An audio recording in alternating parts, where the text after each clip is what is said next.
Shout out to G-Man Boxing. Where's the piss bottle? It's over there.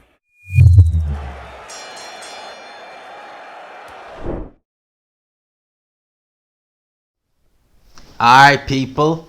Review of the week time. Oh boy, have we got a doozy. Have we got a lot to talk about in this video. So, where do we start? Let's start. Of course, Joyce, Joseph Parker. Let's have an old look-see at the card first. The old undercard in a nutshell. Because I got to admit, right? I think pretty much everyone in the boxing fraternity, unless you really were invested in the zone, as in like, you were invested in the fighters and stuff, you probably didn't watch the zone card. I didn't watch it. I looked at briefly the Hannah Rankin fight, but that's about it. Didn't look at any other fight on that card. So this was the one most people were watching. And I'm surprised Eddie Hearn, just off topic, didn't bin the Nottingham show. I mean, I know like the fights weren't terrible, but I'm surprised he didn't just bin it or just move some of them to Conor Ben Eubank. Anyway, we'll talk about that card in a wee bit. Let's start with this one. So, first fight I seen on this card was Raven Chapman versus Jorge Guanini. Now, I thought Chapman looked quite good in there. I think just Raven Chapman seems to be... She definitely is more powerful than Ellie Scottney. You can see that her punches have a lot more weight on them. And not to compare these two, but I'm just kind of saying they both fought Guanini. Now, Raven Chapman, in my opinion, did a better job on Guanini than Ellie Scottney did.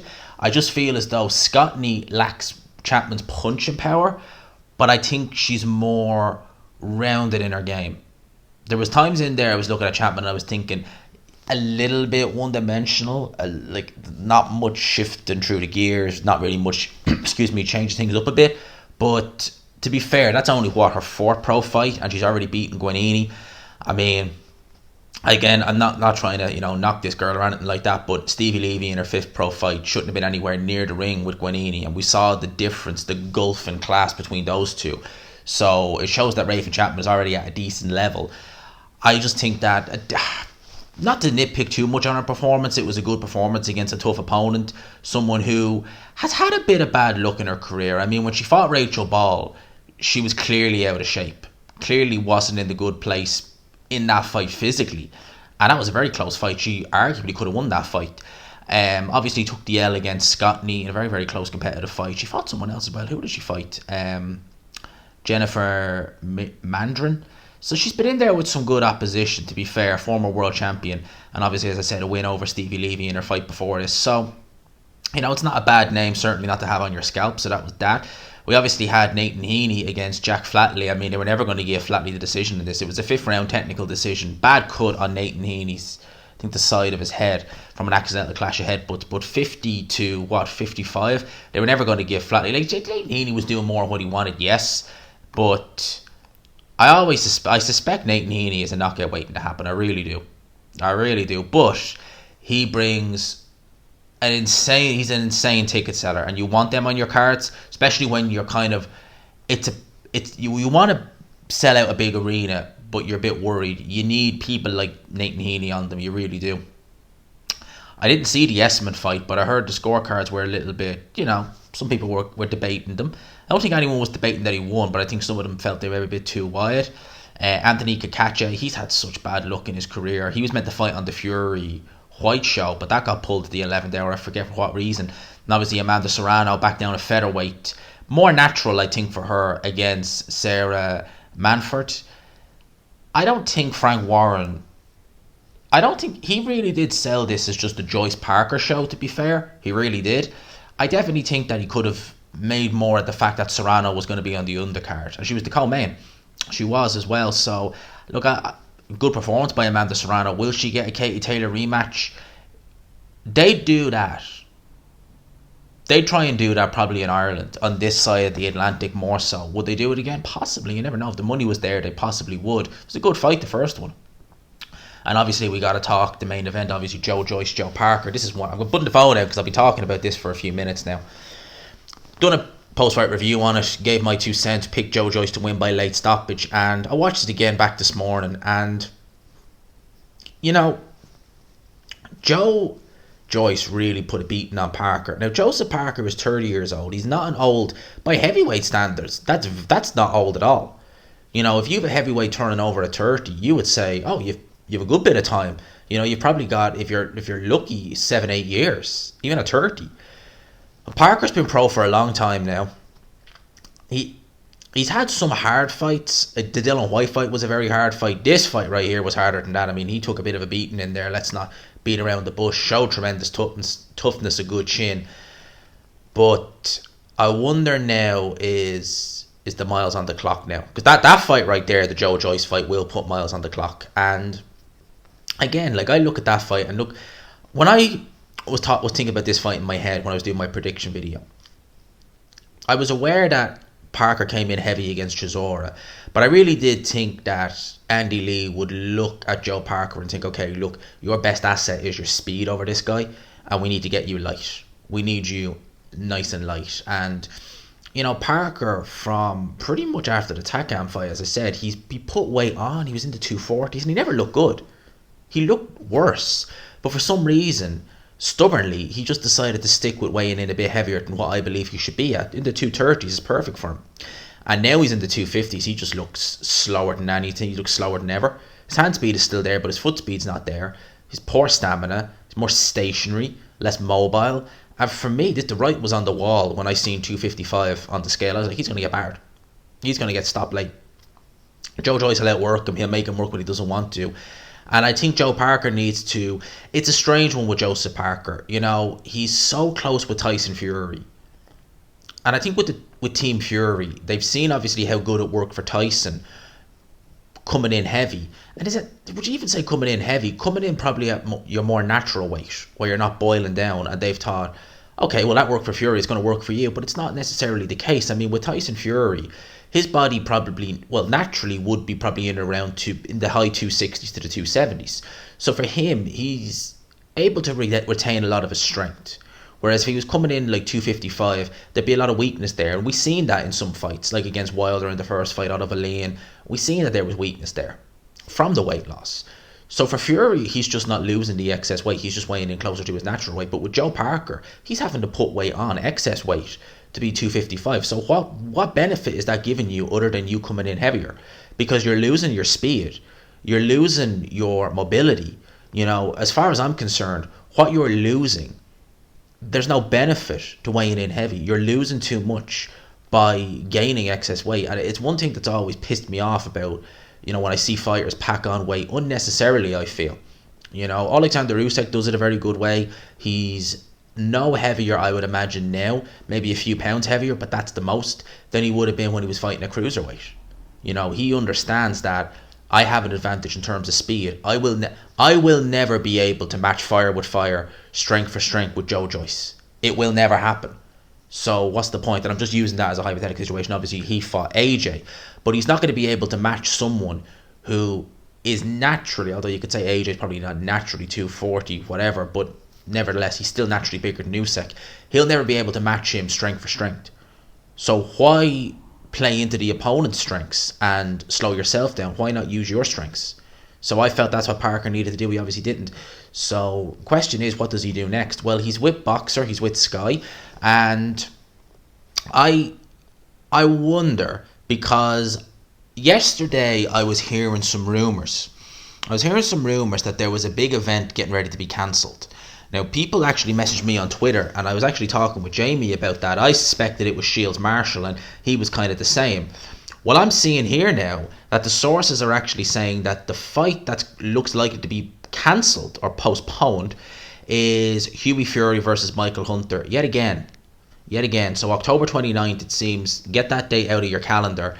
It looks likely that Hughie Fury versus Hunter isn't going to happen that day. And Michael Hunter's already gone and called out Daniel Dubois for a fight subsequently. So he seems to be insinuating that, yeah, looks like this fight is legitimately off. So, I mean, another postponement? Or is this just going to be the end of it now? I'm not going to... Look, I don't know. Let's read the article, because I'm not going to suspect that Hughie Fury pulled out, but let's just see. It says it's once again been postponed due to health problems suffered by, well, they're saying the Brits, so Hughie Fury. It's understood the illness is preventing Fury from taking part in this fight. Reoccurrence of the infection Fury suffered previously, which would have been July 2nd. Jesus Christ. Hughie Fury went through a stage there a couple of years ago before he fought Parker where he was just pulling out of fights constantly. Take a page out of Tommy Fury's book. He learned today what happens when you don't pull out. Molly May's expecting, so there you go. You might get some good news if you don't pull out. But in all seriousness, it's a bad look. Hughie Fury went through a stage where he was quite unreliable.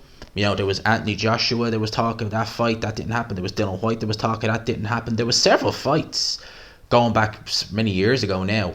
Parker, he pulled out of that fight. I spoke in my preview for Joseph Parker versus Joe Joyce saying that when he struggled with Kajanu, that was because Kajanu was a sparring partner, because the original opponent going into that fight was Hughie Fury. He pulled out, apparently stated a back injury, but a lot of people believed because it was in New Zealand and his father, Peter Fury, wouldn't be able to travel to New Zealand. That was the main reason. And yeah, basically, didn't it nearly bankrupt Mick Hennessy? Mick Hennessy nearly bankrupted him trying to get this fight back in the UK. So yeah, that's what we're looking at there. In terms of the DAZN card, even looking at it on BoxRec here, it wasn't a great card, truth be told. It wasn't.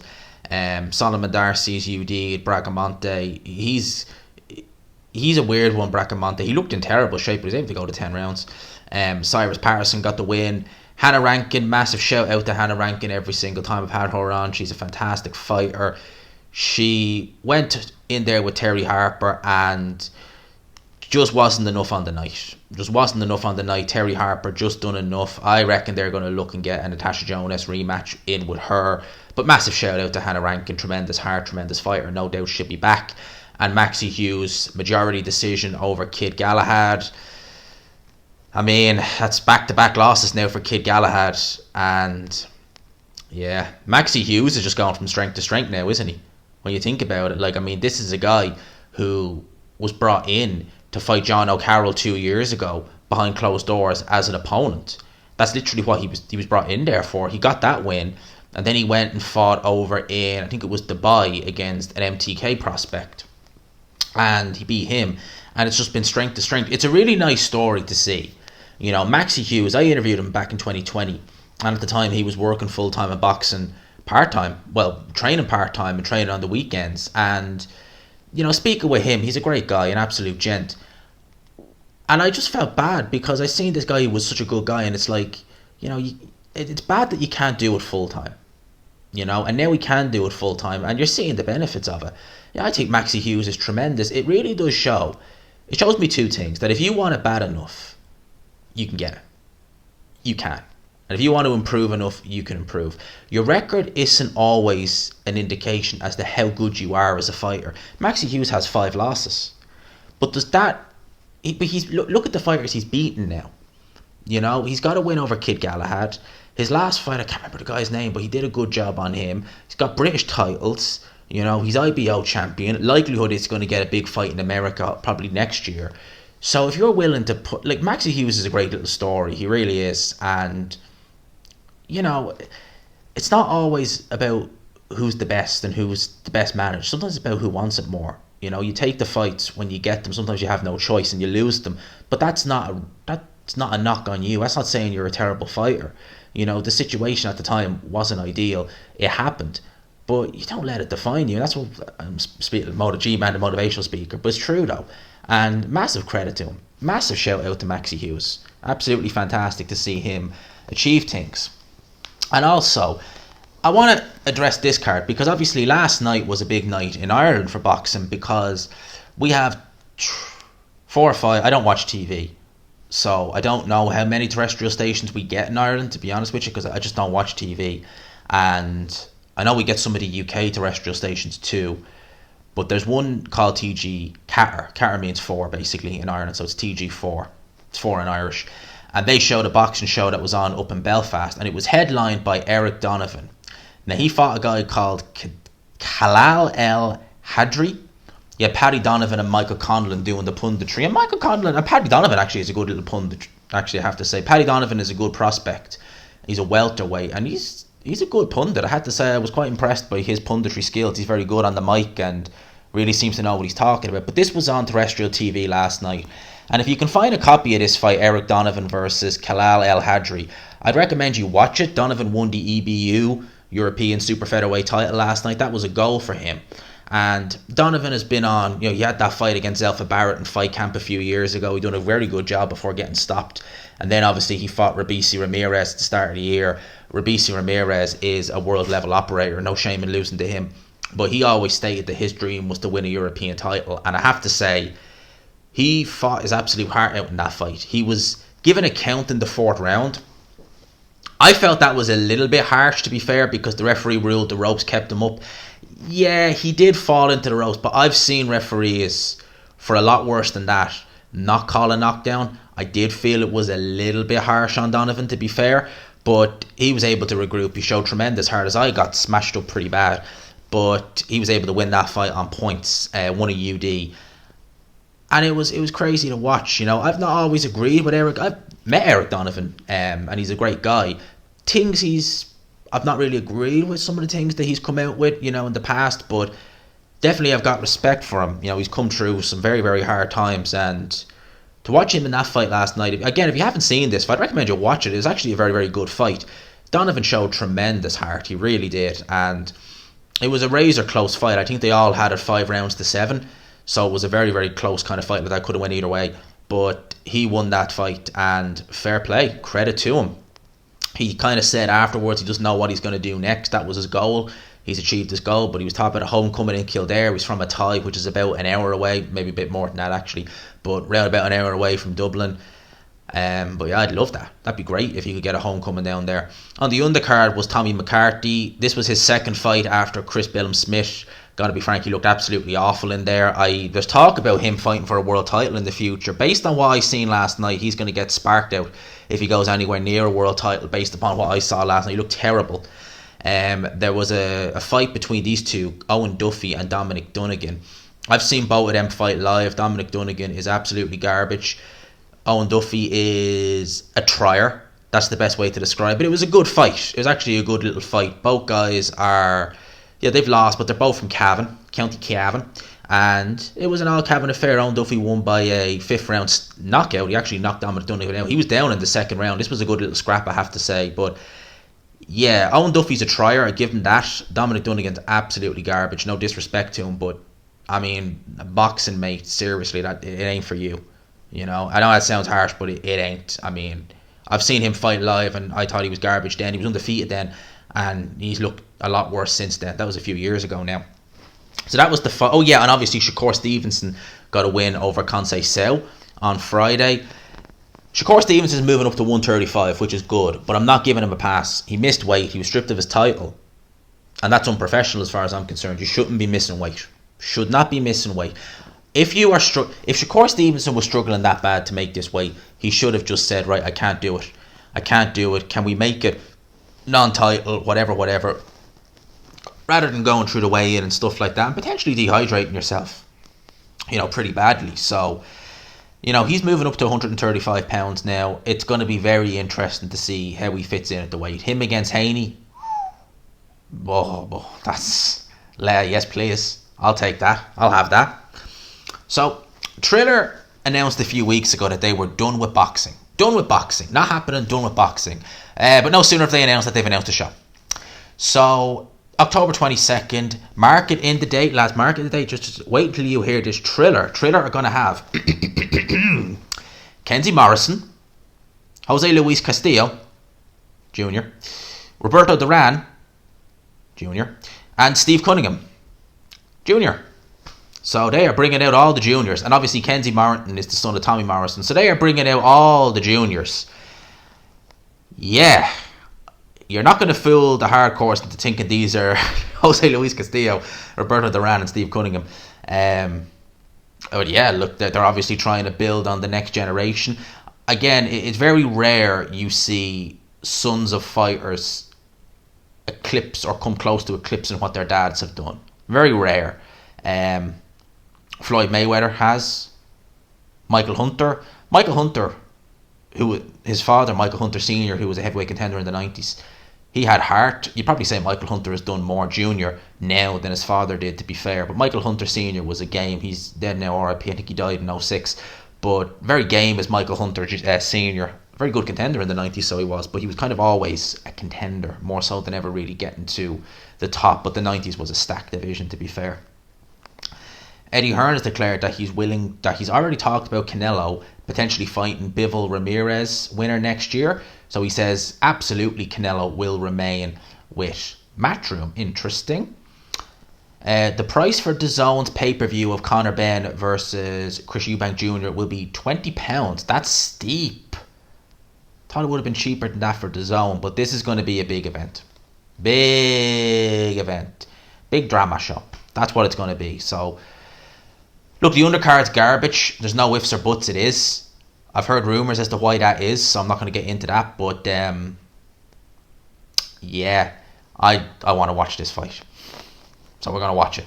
The WBA have now officially ordered Gennady Triple G Golovkin to face Erislandy Lara. Parties have until October 23rd to make a deal. Then purse bids will be called. Do you remember a few years ago, many years ago now, pre-Canelo, Lara was calling out Triple G? That's interesting. I back then, that would have been an interesting fight. But now, I think Triple G will probably still break Lara down now. Lara's legs are not what they were in 2015. Now, this is interesting to me. So, Jack Catterall called out Josh Taylor again for December 17th. But he's insinuating here that Josh Taylor's got a new trainer. So, I'm going to read Jack Catterall's tweet here. It says, "Evening, Josh Taylor. Now you're all settled with your new coach. Are we having it December 17th? You seem to have gone quiet." Very interesting. So, Josh Taylor, has he split with Ben Davison? We certainly haven't seen anything. He's not released any statements. He's definitely not in training now. If you look at some of the pics he's putting up on Instagram, it's his wife's birthday, so he's celebrating that. So, interesting. Who would he be training with? Who is his new trainer? You know, I've always felt that Ben Davison is a good trainer. I believe he is a good trainer. I think that Ben Davison just has one of them personalities that rubs people up the wrong way. I think he has one of them personalities that rubs people up the wrong way, and people are overly critical of him for that. So when criticism is maybe warranted at Ben Davison, it'll go overboard because people just don't like him. He's not shy about getting in front of the camera. He likes that. I've heard rumours about him even on Twitter, you know, if someone's even made a YouTube video about... Do you remember Chapman a few years ago made a video when Fury first started training with Ben Davison? And Chapman was asking the question about Ben Davison, is he just a cheerleader? Because Ben Davison was saying, how can I not be a good coach if I made him lose all this weight? And Chapman quite rightly said, that's a personal trainer's job. It's not the job of a boxing coach to make your fighter skinny. That's a fitness instructor's coach. So your job as a boxing coach should be, is my fighter the correct technique? Is he improving as a fighter? Is he regressed as a fighter? And Ben Davison just couldn't really grasp the difference. I remember seeing the going back and forths on Twitter because he was saying, if I'm a bad trainer, how has he lost so much weight? And it's like, it's boxing. You know, this isn't The Biggest Loser, you know, where they put you on a weighing scale. Well done, you've lost 200 pounds. Here's 200 grand. You're a great trainer. Now, this is boxing. It's different. So, yeah, Ben Davison, he's rubbed people up the wrong way, but genuinely, hand on heart, I do believe he is actually a good trainer. I do. But who would Josh Taylor get? McGuigan? Is there animosity there? Possibly. In terms of the UK, Ingle? Potentially could go there. Be interesting to see. No surprise about this. Eddie Hearn has now officially filed a lawsuit against Jake Paul for defamation after he accused Matchroom of paying judge Glenn Fellman.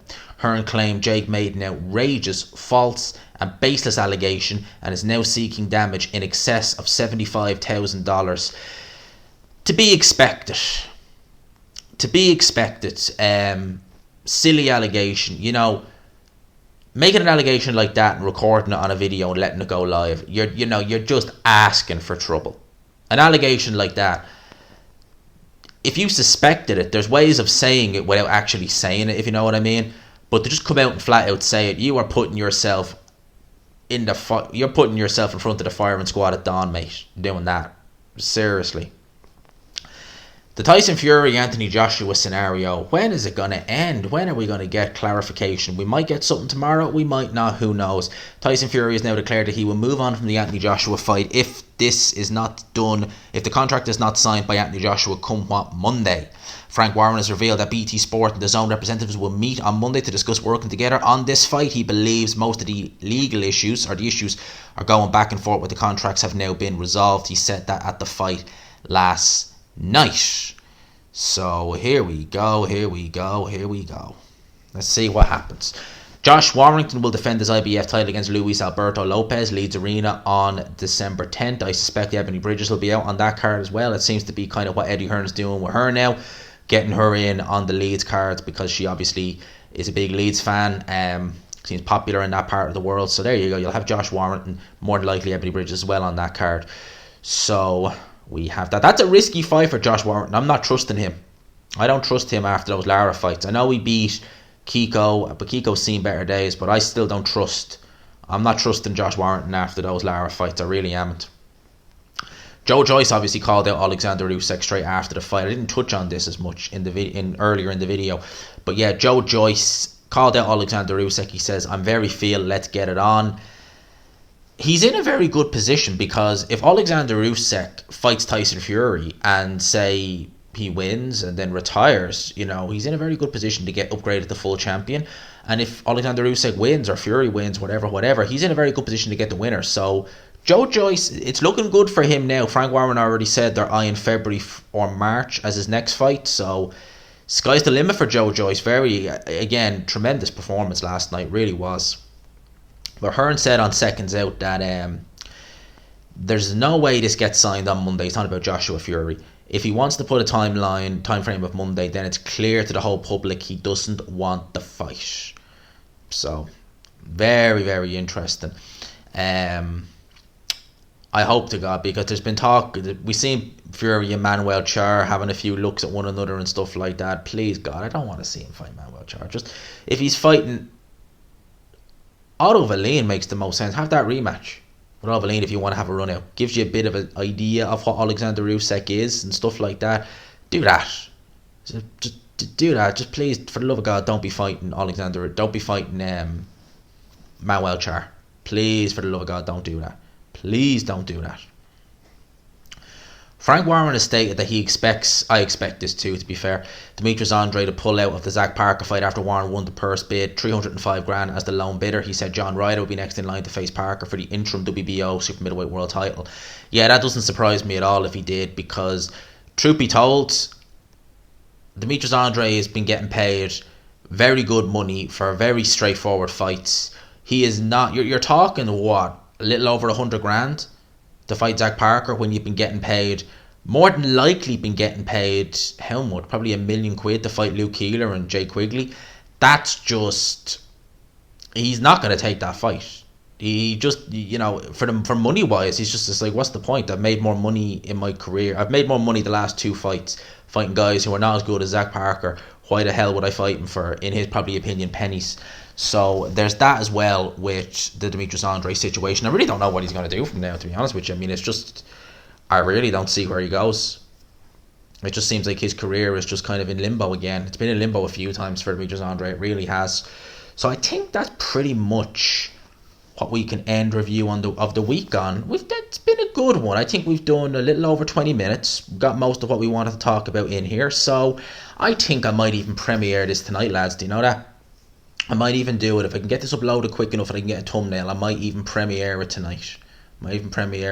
So I'll leave you with that. I hope you all enjoyed the video, people. As always, smash the like button. As I always say at the end of every Sunday / Monday, in case this goes out on a Monday, I hope you all have a great week. I hope that we all get some good news. We need it. But something is telling me this week is going to be really, really, really good. You just get that feeling that like this week, you got it.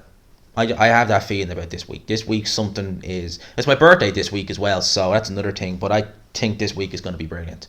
It's my birthday on Friday. I just think this week's going to be good. I really do. I think it's going to be a good week. So, people, I'll leave you with that. I hope you all enjoyed the video. Smash the like button if you could. Hit subscribe, of course, if you haven't already. We had a very good weekend. We got a good bit of growth on this weekend. So let's keep it going. Keep the ball rolling. And everyone, I hope you have a great week. Hope everyone's blessed. Has a safe week as well. For now, I'll talk to these people. Peace.